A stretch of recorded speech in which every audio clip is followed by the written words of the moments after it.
tayo ng chop suey na walang sahog. O, diba? May carrots, yung, ano na tawag dito? Hindi ko alam yung tawag dyan.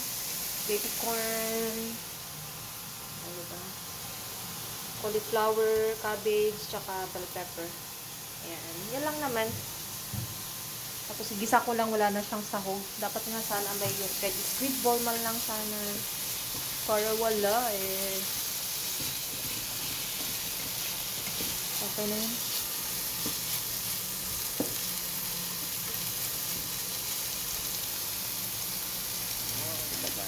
Sarap yan. So, ito na yung ating chop suey. Half cook lang ang gusto ko dyan. So, nakadalawang tab tayo na vegetables. Daisy, she's on the bed. I don't know why she's on the bed.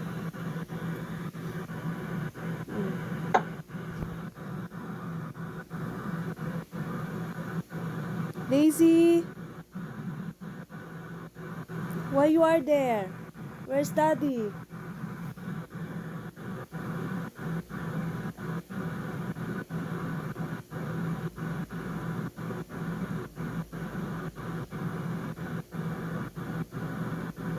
Daisy! This is our breakfast today. Nutella with the strawberry bread. Yan. So, yun ang ulam natin for today.